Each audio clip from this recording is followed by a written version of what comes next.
Ito sabi rito, no? So, nakita niyo naman yung title natin, ha? Nung ano natin. Kasi, bago ko simulang basahin to, nakita natin, medyo maraming ano eh. Maraming kabalbalan dun sa ano, no? And naharangan ng NBI natin, hindi pa, excluding the ombudsman pa, no?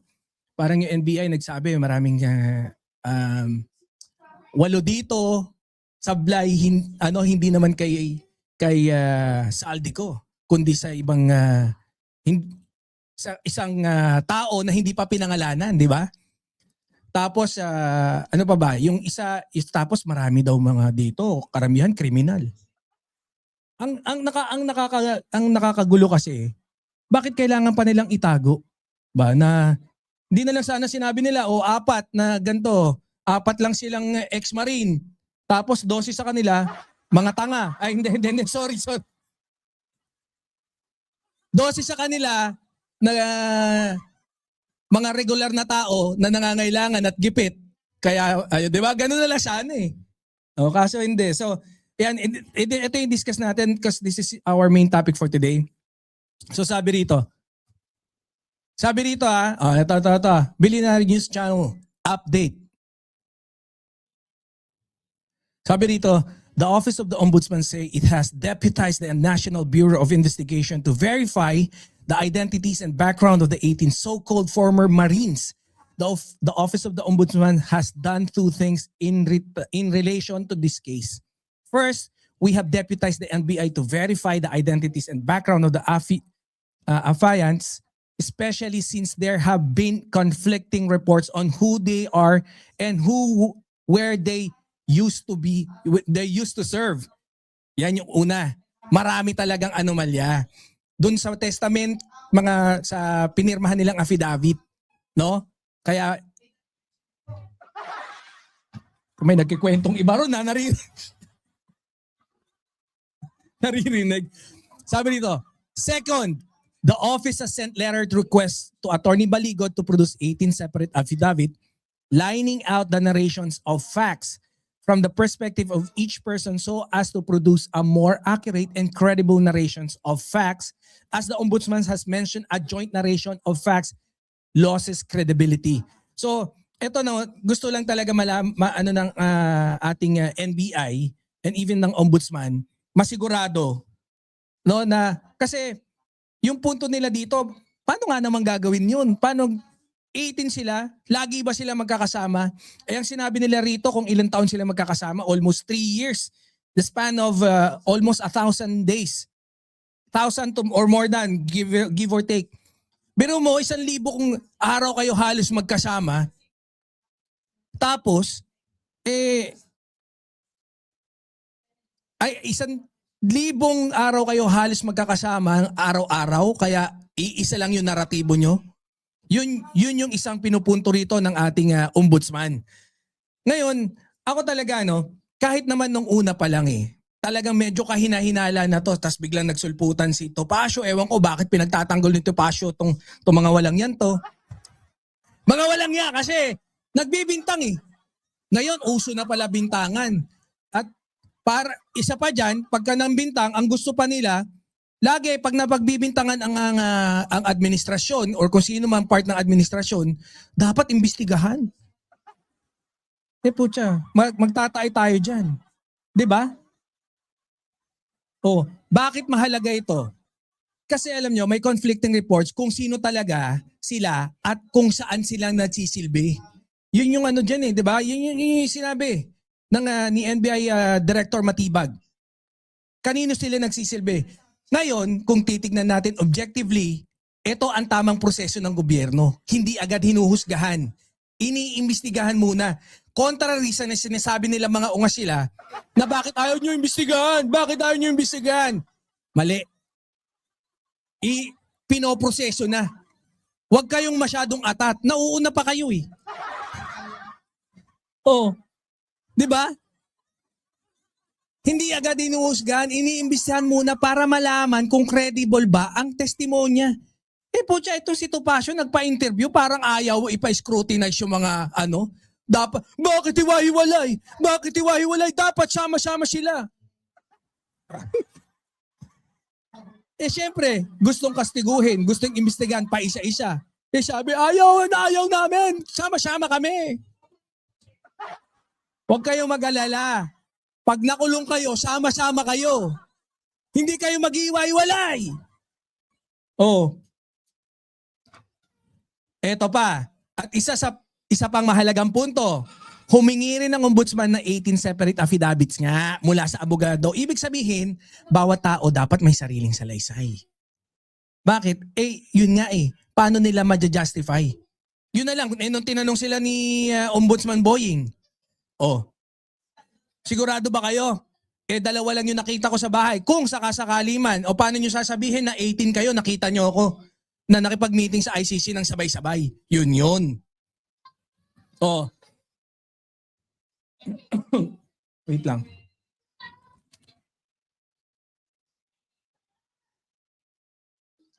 Bakit? Kasi kapag ang isang joint narrative lang, minsan nawawala ang credibility dahil pare-pareho ang statement. Pwede ba naman yun? Pare-pareho ang kwento nyo, hayop. Hayop ba kayo? Eh kung hayop kayo, pwede na. Payagan na namin kayo. Oh. 'Di ba? So sa madaling salita, ang ginagawa ng gobyerno dito ay fact-checking muna bago conclusion. Yun. Yun ang isang mahalagang punto dyan. Yun naman yun eh. Eh kaya lang ang daming biglang naglabasan na magagaling na mga abogado, kunya kapiling abogado yung mga kababayan nating Pilipinong DD shits. Oo nga pala, si Cho Moreno, no?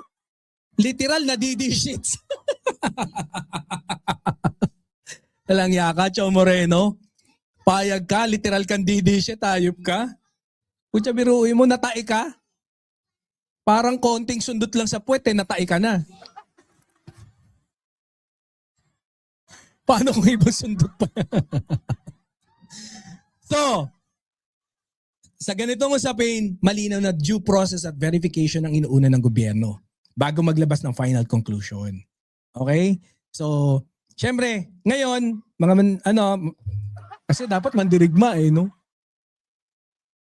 So, yan yun ha. Maraming umeksena, maraming umepal. By the likes, hindi ko rin alam, no? By the likes of sino to? Yung bingot daw, tinatawag nila. Ewan ko ba tinatawag nilang bingot yun? Kala ko nga si Argota eh. Siyempre, maraming naglitawan na na gusto makipagtulungan. Si Marcoleta, ipinipilit sa Senado.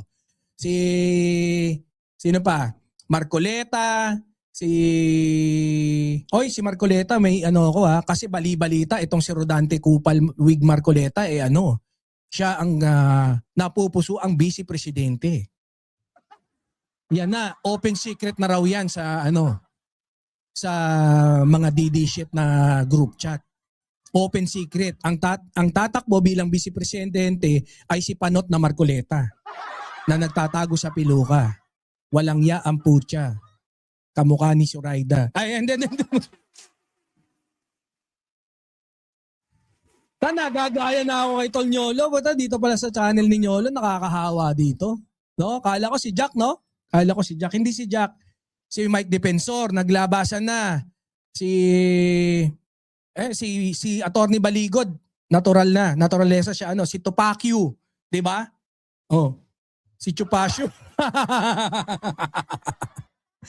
Biruin mo, no? Mga sausawero.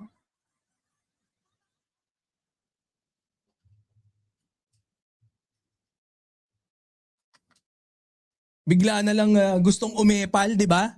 Oh, anyways, syempre, kagaya ng sinabi ko sa ganitong usapin, malinaw na ang due process. Ito yung punto natin dito. Malinaw na due process at verification ang inuuna ng gobyerno bago maglabas ng final conclusion. Yan tayo dan. So, ayan. Okay na tayo dyan. Punta na tayo sa ating pangmalakasang so yung susunod nating tatalakayin. Ibalik si Nyolo muna. Wala kasi, hindi natin may pasok yung mga sound trip natin, yung mga sound effect natin. I'm proud of Nyolo, malayo na ang narating niya. Kilala niya ako, dati nakakanta pa siya. Oh, di ba? Malayo na narating ni Nyolo. Nakakarating na ng West Philippines yun.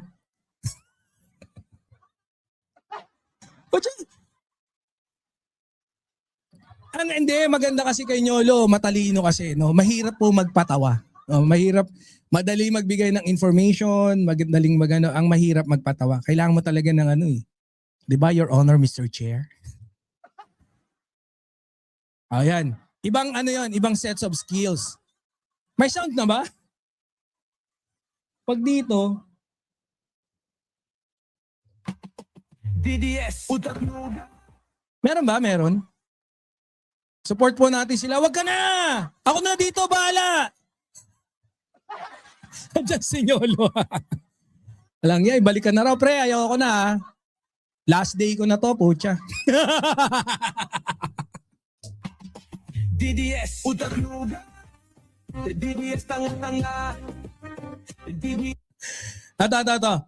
Siyempre, punta na tayo sa susunod nating topic. Pucha, tapusin ang agad natin to. Oh. Ito, sabi dito. Ha? Ano sabi? Ayun, sumilip si Nyolo. Ito rito. Yung second topic natin. Ba't mali pa rin, hindi pa rin nag-move yung second topic natin? O yan. Sabi rito, Zamboanga government troops. Wait nga, lagay ko nga dito yung topic para easy lang natin ikarga. Sabi rito Zamboanga City, government troops recovered 295 grenades from an armed cache believed to be hidden by remnants of the Dawla Islamiyah Maute Group or DIMG in the hinterlands of Lanao del Sur. The military said Thursday. Major General Yegor Ray Baroquillo Jr., 1st Infantry Division Commander, said troops of the Army 55th Infantry Battalion discovered the cache Wednesday in Barangay Piagolongan, Maragong, Lanao del Sur. Siyempre may 295 na grenades na na-recover ng mga sundalo sa Lanao del Sur na pinaniniwala ang itinago ng mga remnants ng Maote Group.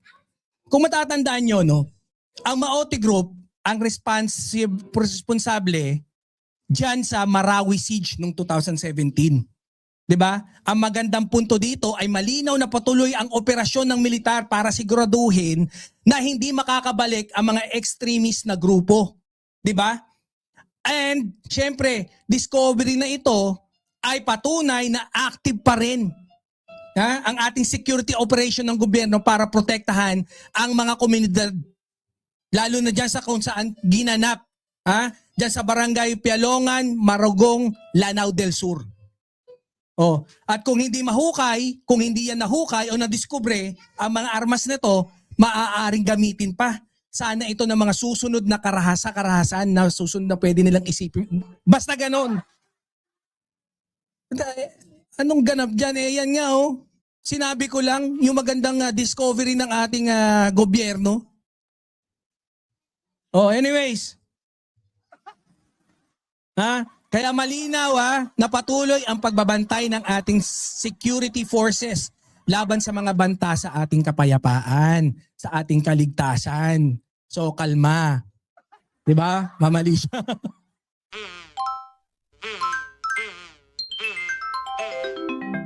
Kakulango.